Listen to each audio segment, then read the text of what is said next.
The views expressed on the Warren and Bradley Show are not necessarily those held by the hosts, Warren and Bradley, nor those of the proprietors of the website, warrenandbradley.com.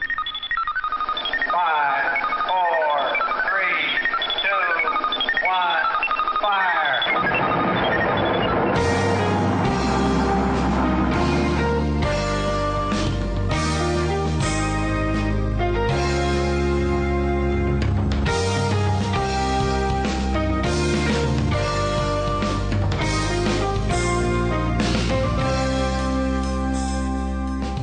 Let's make some magic.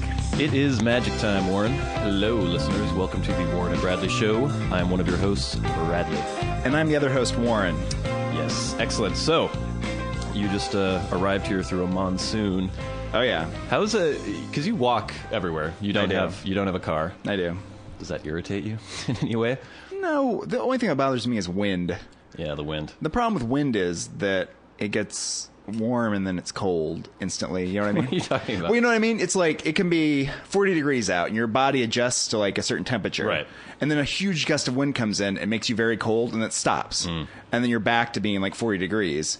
And there's no way you can like adjust to it. Yeah, it is tough because you'd have to be putting on layers, taking off layers. It doesn't really work. Every few seconds. Yeah. The thing, like real cold weather, I'm fine with. I'll be cold for a couple seconds and my body will adjust to it and I'll be okay. But the alternating of the wind and the fact that things are getting blown into my eyes.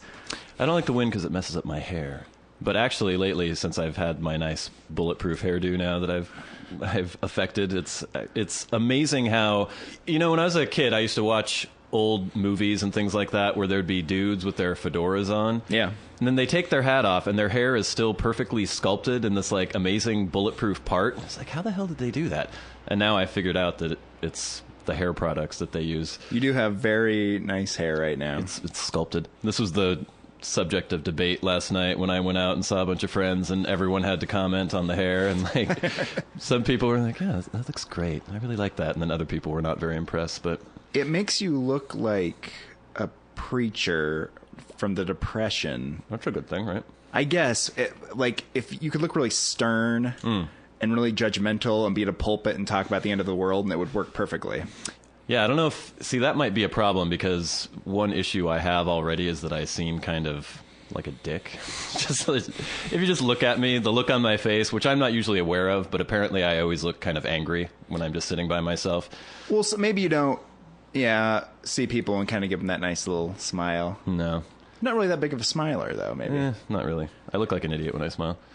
But I did notice that, too. I do a little smile if somebody's walking down the street and they go, hey, I'll go and like give them a little look. But I looked at myself doing it in the mirror and it looks like the most painful, like fake expression I've ever seen. And I realize I'm walking around doing the smile to people and everyone just must think that I'm insane or maybe like have horrible Asperger's syndrome or something where I'm seeing expressions that other people do and I don't actually feel the emotion, but I'm doing my best to actually make a facsimile of that expression. Well, you're kind of smiling now, and the corners of your mouth don't really turn up. Not really, no. And your mouth just kind of tilts a little bit. My eyes don't crinkle. Your eyes don't crinkle really, and like the right side of your mouth just kind of like tilts the entire mouth, and it just looks like you're doing some wry smile maybe, when that's your real smile. Yeah, it always looks kind of sarcastic. I don't mean it to be. It's just the way it is. Maybe you should work on this. I don't show my teeth when I smile. Because I have like a long Irish upper lip. Like I'm noticing that too. Yeah. I've never spent this much time looking at your mouth before. I'm just kind of staring across at it. You might start feeling some emotions. It's very pretty. It's a pretty mouth. No, you remember those old cartoons where there'd be like the Irish cop with the giant long lip beating like droopy or something? That's what my lips look like. Oh, yeah. Didn't your brother at one point say you look like Ken Griffey Jr.? Well, my brother, when I was growing up, first of all said I was fat all the time, wow. Which I wasn't really. I was kind of chubby for a little bit before puberty. He said I had a black man's nose, which I don't know what that even means. I guess he meant it was his racial stereotypes, that it was wide or something, and that he said I had lips like Ken Griffey Jr. I don't think either of those or any of those three are actually correct. No, I don't know what that was all about.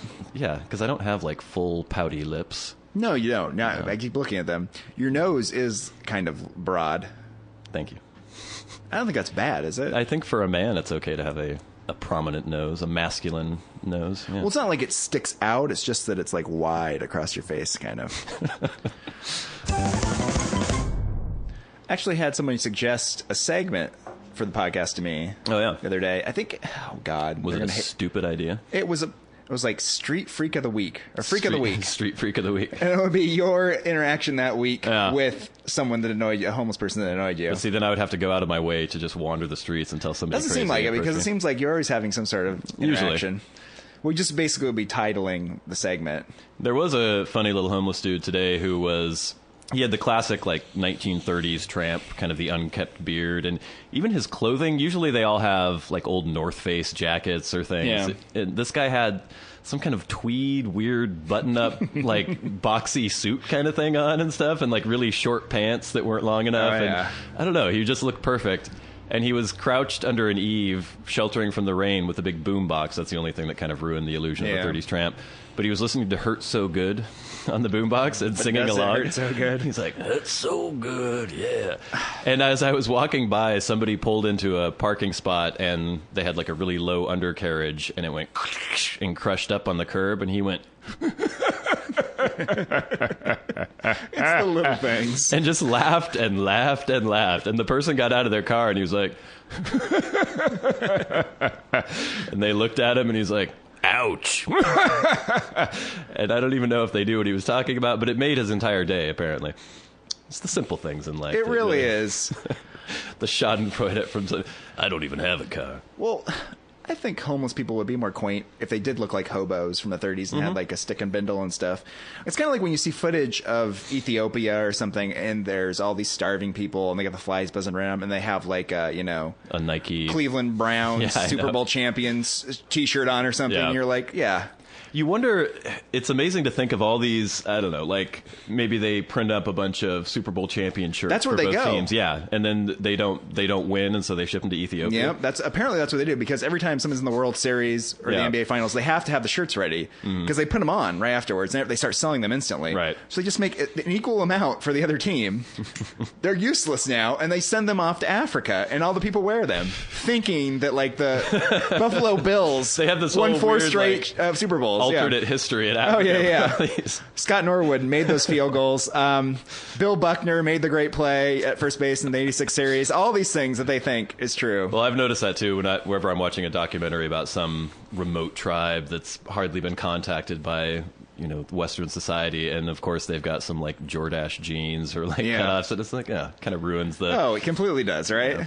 I think when they go looking for those tribes, like in Indonesia, they take you on tours, and they're like, you get a chance to find some uncontacted tribes. I think they actually coordinate things with some of the tribes up there that have been discovered many times. Yeah. They actually act as if you've discovered them, right? Well, yeah, they make them take off their Nike visors and things like they're that. Like, ooh, they're like trying to wipe off of your skin and stuff. That's the thing with all this uncontacted tribe stuff. I was researching this lately because there are still uncontacted tribes, completely uncontacted, and... in the past, some white guy with a pith helmet would be like, hey, and he'd go there, and they'd either kill him or he would try to convert them to Christianity, and then they'd all die of smallpox afterwards. So they're trying to keep people away entirely. There's tribes in Brazil where basically also to protect them from logging, they have people who just fly over in planes looking for these tribes, photographing them from afar, logging the position on a GPS, and then saying, you cannot go here and cut these trees down, and don't go here. And so the Brazilian government is trying to keep people away, which I think is the fact that there are people living in the forest who have no concept of modern society, I find so amazing and so wonderful that still exists. Because the one thing that pisses me off more than anything is modern society, just society in general, being around people. And knowing that it is still possible, I mean, not for us, but to live without knowing anything about modern society is amazing. Well, it's one of the premises of a lot of science fiction is that idea that Earth is an uncontacted tribe, basically, right? Mm-hmm. And then the aliens are all just waiting for us to, like, discover nuclear power. Once we, like, get faster than light travel. Yeah. Then they'll come down and be like, now you're in the club. And we'll be like, really? That's possible, right? I guess so. I mean... Oh, it's very possible. I like this idea. The idea that... I can't remember how many stars are in our... Oh, so many. There's billions. Almost an infinite amount. And the odds are that there is other intelligent life out Seems there pretty somewhere. likely. Yeah. There's also the theory, though, that once they evolve to the point where they could actually contact us, they destroy themselves because technology gets so out of hand. And that's what they think is going to happen to humans. We'll get to the point where we can get our faster-than-light travel, and when we first test it out, it'll create some giant black hole and destroy the entire Earth or something. Seems more likely to me that they're just not contacting us. They're just dicks. The thing is, like, we only know this one planet. There's all sorts of life here, right? I mean, there's life all over the place. There is, yeah. But lots of people assume, they're like, oh yeah, but this could never happen anywhere else. And it's like, really? We know about one, and that one has it. So it seems pretty presumptuous that we would be the only one that has it. There's that formula, I can't remember how it goes, but it basically, using all the variables of how many star systems and blah, blah, blah, and they postulate that there are millions, probably. How can there not be? I don't know. Unless this is what's going on here is really special. Wasn't that the Star Trek thing, the Prime Directive, where you weren't supposed to go if a civilization hadn't developed space travel yet, then you weren't supposed to leave fuck with them? Yeah. Oh yeah, I think it's in all the stuff. It seems like that's very common. I think it's good policy. I think it is too, because what's the point? You know, at that, you know, you're going to give them a hand up and they haven't earned it, you know? Yeah. We as a species should like pull our shit together, pull ourselves up by our own bootstraps, and then you can join the club of like Or the hover alien races. bootstraps. Yeah. Yeah. What'd you hear about Newt? About wanting to put a colony on the moon. And go to Mars too, I'm hearing. Yeah. Oh, that's great. I like, everyone's like, oh, that was such a gaffe because we have other things to worry about right now. But that's the thing that I think made America great in the past. Like Kennedy, we will put a man on the moon it's like, that's Put great. somebody on the moon. Yeah. This is the thing. What's the point of being alive? What's the point of being a species? I know. You know what I mean? Just to survive. That's just to barely just get by. Yeah. You know, make more episodes of 2.5 Men. You know, it's Well, that is very important. Just keep going. It's like if you're a species and there's like planets out there, you should be like trying to get people out there. We should be sending people to Mars. Well, you know, what else are we going to do? I love the idea of the seed ship where you get a big group of people, you put them on a giant ark-like ship, and it takes hundreds of years for them to get to whatever star system they're going to. Oh, it'd be great. And there's just generations being born and dying in the ship, and then they finally... And they're cut off completely from us. But just the idea of throwing people everywhere throughout the galaxy. See if they can, see whatever sticks. Yeah. That could have been what happened to us. Well, that's, I think we had an original home planet, and then some alien species grabbed us and they put us... That's great to think about, isn't it? And they've been shaping our progression. From afar, Yeah. they've been controlling things. They made sure that 2.5 Men got that Emmy. Oh, yeah. And they were responsible for hiring Ashton Kutcher to replace Charlie Sheen. The most talented Earthling. Whenever we think of aliens, though, we think of them as bipedal and fairly human-like. Well, this is the other problem I have with their premise about, like, oh, well, you need silicon or you need carbon to have life. It's like, here you do. Yeah. You know what I mean? You don't know anything about the other planets. There could be all sorts of stuff. Yeah. And, but we like to think of them as being human-like so we can relate to them. And that's the thing. Was it Stephen Hawking who said that if we ever did come in contact with aliens, it would probably destroy our entire society? Because his theory is that they will be so different that we couldn't relate to them at all, and also just knowing that there is other life out there would cause our society to crumble. Or actually, no, I think he thought that the most likely outcome of an alien contact was them raping us for resources and just destroying all of us. Because if you get to the point where you're traveling through star systems, it's like two people wrestling on the ground and crushing an anthill kind of thing. Well, it is, but it's also the point where it's like you're mastered matter and time so much. Why would you go and like kill a bunch of like Earthlings? Well, would they even know or care if they did? Kind of thing. I feel like there's lots of bohrium on this planet. Well, let's say they need the bohrium. Okay. I think there is more life out there. I do think it's not like every star system has life. Maybe not even every galaxy. So, I mean, if they do, they go to, like, our solar system. They're like, we need more bohrium. So they go to, like, Mars. They pull it all out, right? And the bohrium mines are open. They're all like, God, I hate this bohrium. And then they get to Earth. They're probably going to be like, we'll just go to, like, Mercury. Or we'll go to Venus and get our bohrium. Do you think they would care that we live Oh, here? yeah. Really? Because if they're that advanced... So they're altruistic? Probably. Well, they're altruistic. And also, just the fact that, like, a species exists that's unique of them is something they probably want to leave alone. That's the other thing why they would probably leave us alone, to see how we naturally developed. But we're kind of, or you're personifying these aliens. You don't know if they have at all the same kind of moral compass that humans have. And we've done a lot of destroying anyway in the past. Well, yeah, that's true, but why would they leave their planet in the first place if they weren't curious? Well, they're If they didn't have curious. something like that. Yeah. They wouldn't just go off just to get bohrium.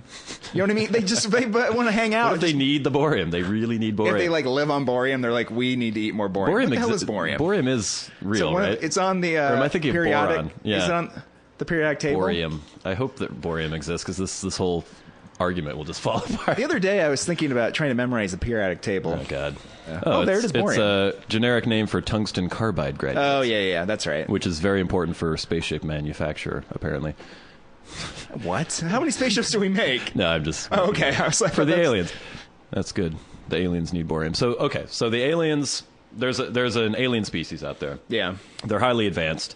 They somehow have created a method of space travel where maybe it's through wormholes or something where they can... It doesn't take hundreds of years to get to another star system. Warp drive. Yeah. Warp drive, which supposedly is scientifically impossible, but whatever. Let's pretend that they've developed some way... Punch it, Chewie, and they're gone. Exactly. They know that the Earth is rich in bohrium. Everybody knows that. Right.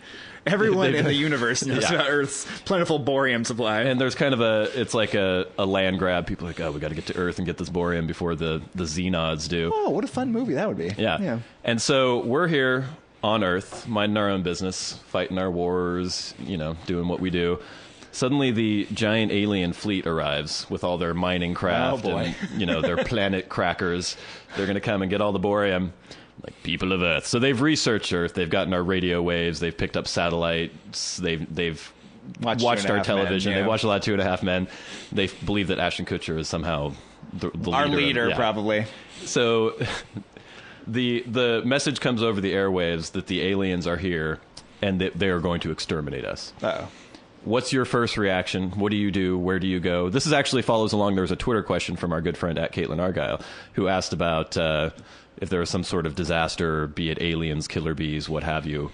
How would you react knowing that there's this alien species? Their technology is so far in advance of ours, and they're going to just start mining for bohrium without. But they announced they were going to kill us? Well, they let us know just because it's more fun that way. Oh, maybe like a bunch of gases will be released by the bohrium mining, and they'll be like, you'll all die. Well, I think it'll just be the kind of thing where it's a slash and burn kind of farming in the rainforest, where it's just the bohrium mining is very... I'll tell you what I do. I get a map and look at the world map and see where the bohrium is, and I go to the opposite places. Does that show on the world map? I'm sure there's probably a bohrium map somewhere.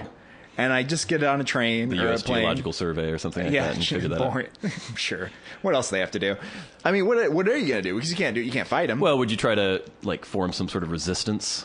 Oh, well, that's the great thing about Independence Day, isn't it? Yeah. Oh, yeah, that's fabulous. Take on the aliens and kill them? Oh, yeah, probably. I mean, if they were like, you're all going to die, we're going to just kind of let you die, we're going to get your bohrium, there's nothing you can do, I'd be like, fuck you. I think those aliens might realize that they stirred up quite the hornet's nest, actually. Oh, they have no idea the kind of trouble they're getting into. They start their mining operations. They got these giant walking manufacturing facilities that are they're roaming over the earth and like on Empire Strikes Back. Those things? Kind of. Okay. Except way, way bigger. Okay. And the aliens, I guess the aliens they're short, maybe about 4 feet tall, kind of hairy. They've got 4 arms. They breathe oxygen and nitrogen, and so they don't have to have little helmets. They don't have to have little helmets or anything, but they have these kind of exoskeleton suits that they run around in. Oh yeah, to make them so they're strong and bulletproof and stuff. And so, would you immediately try to, since they're similar to our size, they have appendages like we do. It's theoretically possible that we could figure out this technology and use it to our own advantage. So would you immediately get some sort of resistance group together and go and try to capture some of the alien technology and then start a guerrilla war against them, or? No, well, you can't. You can't, try to wrestle them. Or you can't, you know what I mean? What if the gravity on Earth is about 10 times more than the gravity on their home planet? Okay. So we're way stronger than them. Yeah.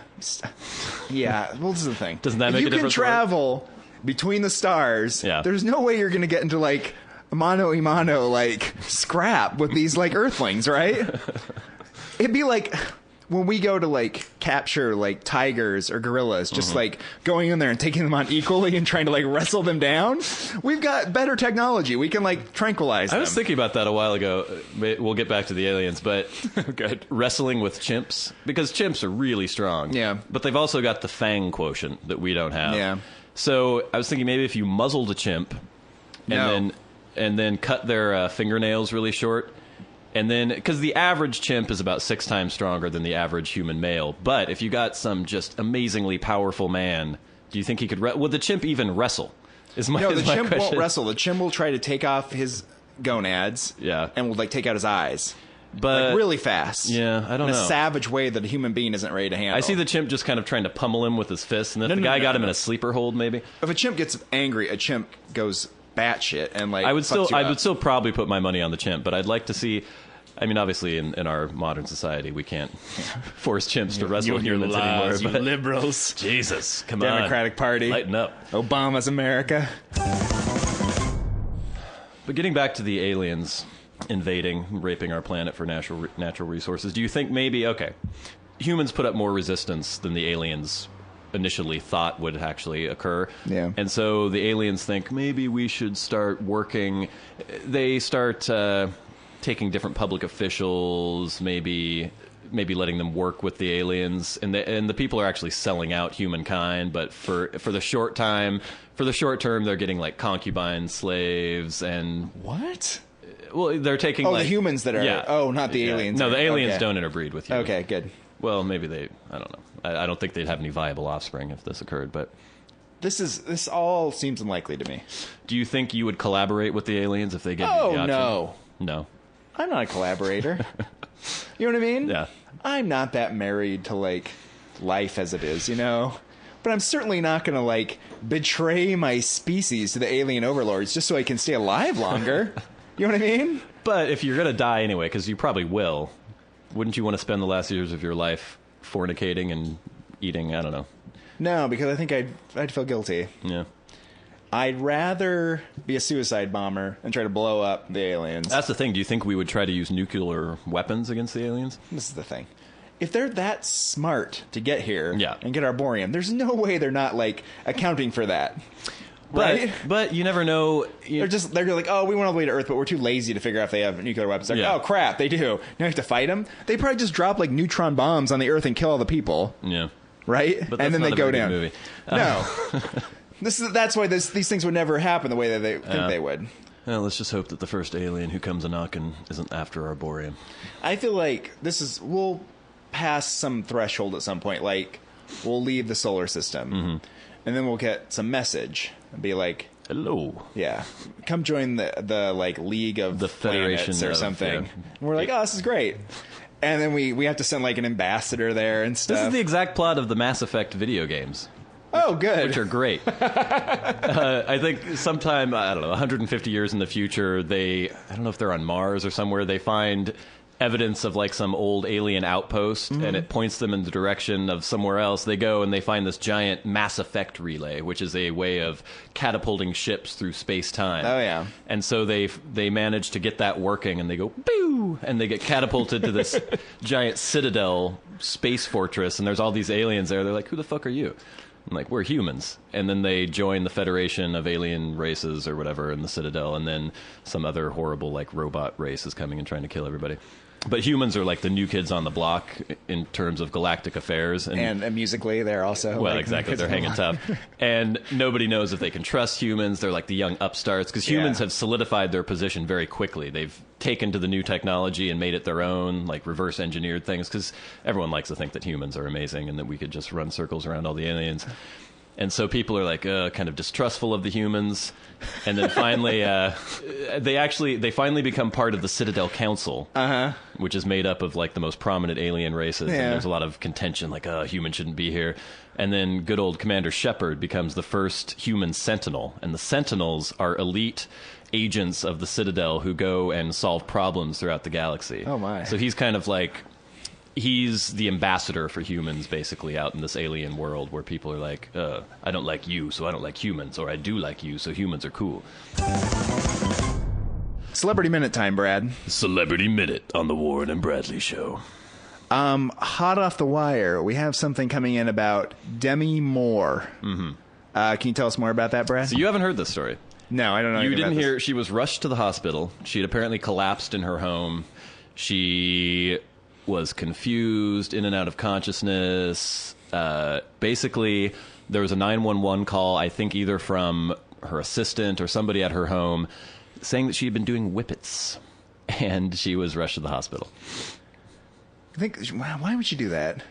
She's not a 14-year-old boy in a Kmart parking lot. It's a very odd drug. Well, it's not even a drug. It's depriving your brain of oxygen to get high. It's a very strange thing for a multimillionaire actress to do. It's really weird to do. And people are thinking maybe it's her reaction to Ashton leaving her. They're also saying she might be anorexic. She's under 100 pounds right now. That's such a strange reaction to someone leaving you. Where's the cool whip? Whippets and pass out? Maybe as like a 14-year-old, like a boyfriend broke up with her and she went right to the whippets. Well, so you do that. You do that because when you're 14 and you're a fuck up, you can't get other drugs, so you take whippets. It's also true that like if someone breaks up with you, you maybe hit the bottle a little bit. Yeah. It's weird. You to don't like, immediately can't grab the can of Cool Whip. I don't know. And apparently it's true because the story that we're looking at now says that the LA City Attorney has recommended that all references to whippets be redacted from the Demi Moore 911 tape. So they were in there. She was doing whippets. It was in the 911 call, and now they've edited it because they think it was an invasion of her privacy. It's fucking weird. I don't know what's going on. Has she even been in anything lately at all? Has she been working at all? You think of the last movie she's been in that you think of? I can't think of anything either. Yeah. I don't know anything. Yeah. Maybe she probably has a hard time getting work. She's an older woman now. The whole using things to deprive your brain of oxygen to make it feel as though you're high. It's a dangerous game. It's not a good idea. No. The glue huffing, the whippets. I guess if you just choked yourself for a half a minute, you might feel kind of lightheaded. Well, that's the autoerotic asphyxiation thing. Yeah, right? but why is this? I guess I've never been choked out before, but I have almost fainted, and I feel kind of dizzy. It's not a pleasurable experience. It's not a pleasurable sensation. No. I don't understand it either. I don't know why. Amongst of the many things she could do, she could probably go get a go-kart and drive all over the place. You know what I mean? Do whatever she wanted to do. Have a great old time. She doesn't have to work. That's your answer to heartache, is to go to the go-kart races. Go to the go-kart races. I don't know. She could, like, I don't know, go to the Disneyland and go on the rides. I don't know what she needs to do to have fun. Okay, you know what I've been watching lately a little bit? What's that? The Bachelor. I've never seen The Bachelor. It's a very strange show. Yeah. Because they just take this guy, and they're like, you're the Bachelor, and they get a whole bunch of women. He's always a rich guy, right? Not necessarily. Okay. Just some guy sometimes. No. And they're like, all you women, compete for this man. And then they all instantly fall in love with him. Because they're competing with each other. Yeah. This is the thing. This is more about how women are. This is another segment on the show that maybe we should get a Well, it makes me wonder, because there is the Bachelorette exists too. Yeah.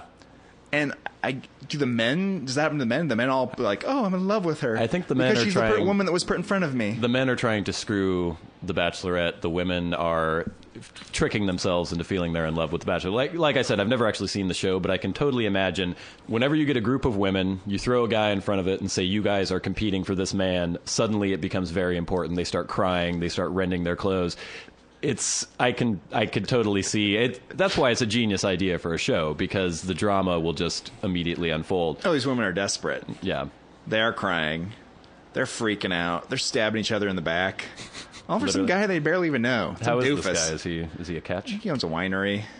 I think he was on The Bachelorette competing and almost got the girl, but he just came up a little bit short. So they're like, oh, you could be the Bachelor now. Is he a handsome man? I think so. He has like longish hair. Longish? Yeah. He owns a winery. He seems all right. It's a weird... I would be the Bachelor, though. Would you be the Bachelor? I would never go on a reality TV show. But what about the Real World? No. Oh, you wouldn't have been on the Real World? No. Oh, even in the heyday in the 90s, I would not have been on the Real World. It would have been a blast to be on the Real World. No, it wouldn't. It would be horrible. Oh, for 6 months, just hanging out with these like mentally unstable people in your house? What would you... Okay, if you and I were in the Real World, let's say it was in... I don't know. Real World Everett? Real World Everett. Yeah. Or how about Burlington? No, Everett's good. Real World Everett. we're in a house. Of course, they have to get every stereotype available. So there'll be the gay guy, there'll be the black guy, there'll be. Well, I guess those are the only stereotypes they usually have in every season. You and me, somehow we got paired up, even though we're good friends and know each other. Maybe we lied. It was a coincidence. We're like, oh, did you apply for the show? I did too. I made a video to get on the show. It's amazing. And they always have to pick some stupid job that they're going to be doing. Yeah, that they all show up late for every time. Yeah. So what would be the job? We run a pastry shop in the real world. Okay. So what would happen is I would avoid the camera at all times. Mm-hmm. I would probably wear some sort of hood and cowl. I would go to my job at the pastry shop every morning and do all the work. Nobody else would, except for you, probably. I wouldn't interact with anyone else in the house because they'd all piss me off. I would never do my little diary confessions, and they'd probably kick me off the show after a while. Yeah, I guess so. Isn't that what would happen? I think so. But it would be weird because we would have the job and we probably would show up for the job, wouldn't we? Oh, yeah. And they'd be like, rather than the problem where it's like, oh, somebody's late getting in the van, we'd just get down to work on time. We'd start doing the job. They'd be like, these two guys are great. And then they'd resent us. And they'd be like, those guys are showing us up. And we're like, we're just showing up for work on time. Yeah. You drunks. We're elbow deep in crepe dough and like drama queens. We're just here. They're all fornicating in the hot tub and slapping each other in the face. It would be a nightmare. It would be a horrible nightmare. I guess so. I would do it, though. 6 months? Why would you do it? I don't know. It's an interesting experience, right?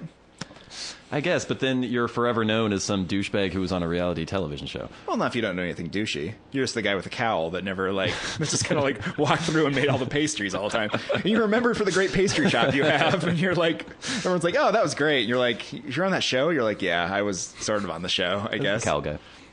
Oh, Cal, yeah. My name is actually Brad. But how about what's the Donald Trump show? The Apprentice. The Apprentice, yeah. Would you do that? I don't think so.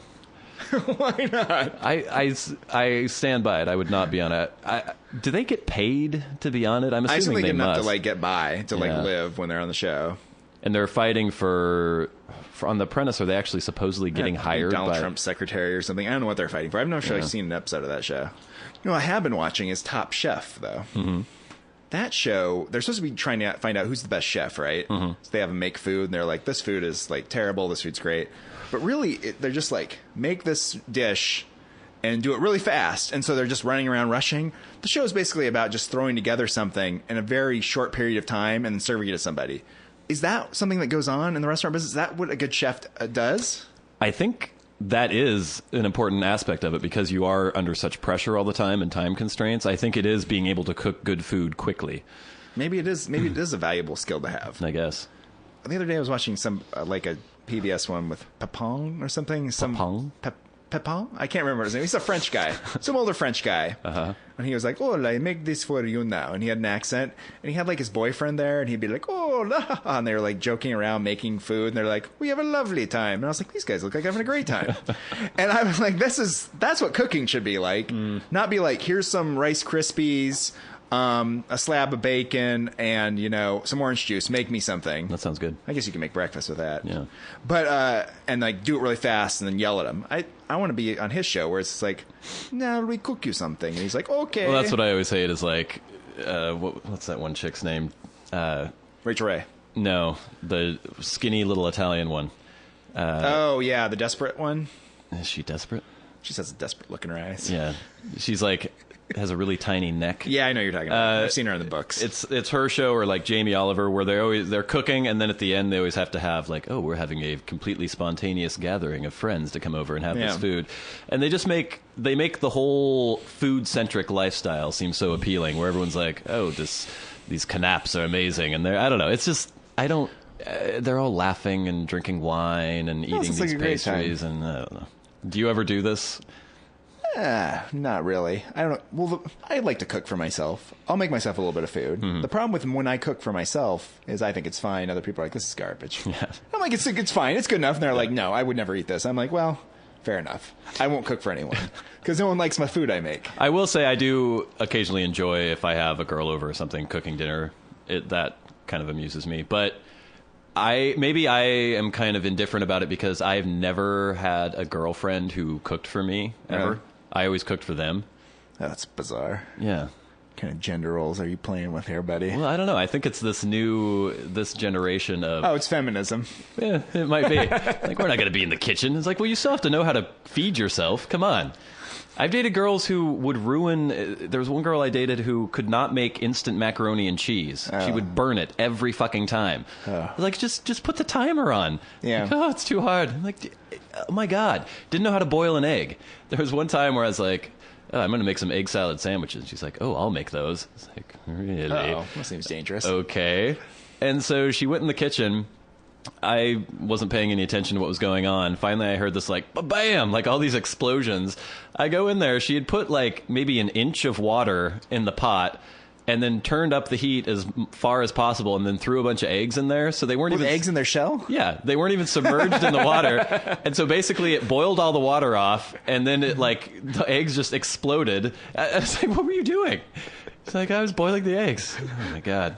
You think you would have figured that out sometime. Well, she had never had to make anything for herself ever because her mother did not encourage her to cook because she didn't want her to be playing this traditional gender role. And I guess her mother had always cooked for her, though, when she was at home. And then she got out by herself and just went to restaurants or, got pre-made food. It's not about adhering to some sort of horrible gender stereotype. It's about knowing how to take care of yourself. Like, she didn't know how to clean an oven. She didn't know how to... she was like, I'm going to clean the house. Like, okay. And she would take dish soap. Well, first of all, she tried to put... She was going to do the dishes. She put liquid dish soap in the dishwasher, so the entire thing just exploded with suds all over the kitchen. I've seen that happen before. Then she took rug cleaner and was like cleaning the tabletops with it. It was like scraping all the finish off of everything. It was like, oh my God. And maybe that was just her evil plan to make me think that she was so inept that I would clean everything and do all the cooking, which I did after that. I would work full time, come home, clean the house, and cook dinner. These women nowadays... Yeah. I think that should be a weekly segment. We can have How Women Are on the Warren and Bradley Show, Celebrity Minute on the Warren and Bradley Show, Freak of the Week on the Warren and Bradley Show. We'll get some snappy jingles for each one of these. We should have something like produced. You know what I mean? Yeah, we're always kind of fly by the seat of our pants sort of action here, which works. I mean, it's always compelling. But yeah, so says you. We've actually retained the services of a world-renowned voiceover professional, Mitch McCracken, who does the the front of the show. He does the Celebrity Minute. He's always on call. He does a lot of like movie trailers and things like that. Mm-hmm. But he really liked the show. We gave him a sample first before we ever went on the air. And, it's very expensive to pay him too, but we do it. Well, he does a lot of stuff pro bono for us, so we'll get Mitch in here. Pro bono. Why would he do that? I don't, because he believes in the show. Isn't that right, Mitch McCracken? Yeah. He has some to do community service, so he's like doing voiceover work for a podcast nobody listens to. That's a weird sentence. How do you get on that? Like, go to the court system and be like, okay, if you're going to make somebody do community service, send them over my way. This is the problem with the community service people. I used to be involved in the coordination of volunteers through at AmeriCorps. School, yes, and I would get inquiries from community service people be like, I want to volunteer. It's like, there's a problem with you criminals. I don't want you around. I know, exactly. I don't want you in the school with the children. Yeah. You're a criminal. Yeah. Get out of here. You should be on the side of the freeway picking up garbage. Yeah. You know what I mean? You shouldn't have to do the soft stuff. Get out there and, like, scrub some toilets or something. Well, that's when they tried to send Lindsay Lohan to the morgue to do her community service. Oh, my. I don't know what she would have done there. She's like putting makeup on the corpses or what? I guess it wasn't a funeral home. Maybe she... Yeah. That's quite the part. It's the coroners dressing up the corpses. How disturbing. Only in Hollywood, right? Look at how beautifully... Holly weird. Yeah, that's creepy. People die. Maybe she's like labeling organs that they've removed. I don't know. If you were going to do... Ugh. Wow. What was that? That's voice not good. change in there, buddy? I'm feeling like a man now. Hitting puberty. If you were going to do community service, let's say you had 450 hours. Uh-huh. You got caught doing something in a bathroom you shouldn't have been doing, a public bathroom. Okay. And what do you think you'd want to do? Well, do you have any choice in the matter? I think so. I think there's like a lot of them, and I think you just has to be like, the judge has to agree that it's. Do they still have like the soup kitchen thing where you just hand out slop to homeless people? Yeah, but you're gonna have a tough time doing that for 450 hours, I think. Yeah, but then what would happen is, as I was handing out their food to them, I would become involved in their lives. and then it would be like a weekly show. Everything is a TV show. No, maybe I would do... That's the way the show starts. You get cleaning service for like soliciting sex in the bathroom, and then next thing you know, you're getting involved in homeless people's lives. And soliciting sex with homeless people.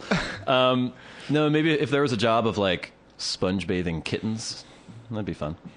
I don't know if that job exists, but if it does, I'm right there. You would do something like that, right? Yeah. Or maybe work at the pound. Yeah. Well, actually, that would depress me. Put the dogs maybe down. If it was a no-kill shelter, maybe I would do that. Yeah. What would you do? That's gonna be a dark job, doesn't it? To be the person at the pound that has to put all the animals down.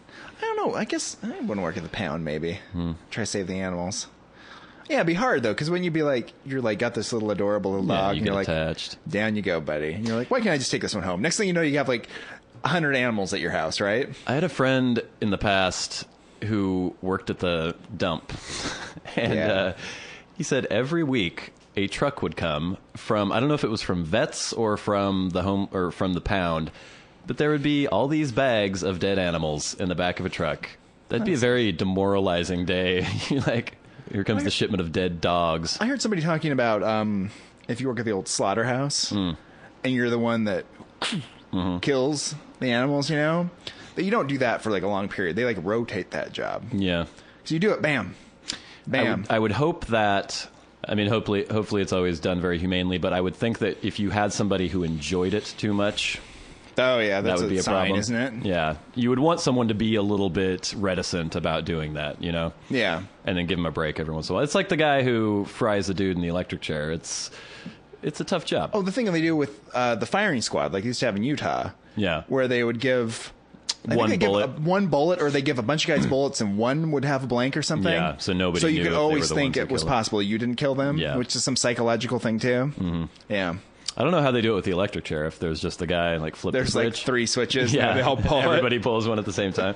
Maybe you didn't shock him. I don't know. I don't know. Would you have a hard time doing that job, you think? I guess if you're there, it might be harder. But a lot of those people are really awful. Yeah, but then there's always the chance that maybe they're innocent. Like, I don't know. Oh, the death penalty. Yeah, I don't know if we get I think I'm opposed to the death penalty now. I don't know. There's been too many innocent people at this point. I guess when the state is doing it, I'm not opposed to me meting out my own death penalty to people who need the death penalty. We've talked about the frontier justice before, but when it's sanctioned by the state, I don't know. This is the problem with the state too, right? The legal system has too many flaws. There's too many problems in the state. They can barely get the mail delivered. Yeah. They can't do anything right. It's like, I don't need you like executing people too. You're going to make a lot of mistakes. Yeah. And we'll stick you in a cell, and if we figure it out, we can at least get you out better when you're later, and we'll apologize to you and stuff. Right. It seems expensive at this point. I think it costs a lot of money to execute people. Well, because the process too is so long, there's so many appeals, which is good. Like you want to make sure it's not just like, all right, you're guilty, Save die. money. Yeah, I don't know. Okay, how about abortion? No, we're not going to do that. Let's talk about all the hard-hitting political issues. How many abortions have you been responsible for, Warren? Well, people don't know this, but I'm a physician. I used to be working at an abortion clinic. No, I just mean how many women have you impregnated? Oh, God, I don't talk to them after I love them and leave them, you know? I don't want to know. Yeah, that's a pretty good record. I've never gotten anyone pregnant. Neither have I. God willing, never will happen. Whoa, speaking of which, what's that stain on your crotch there, buddy?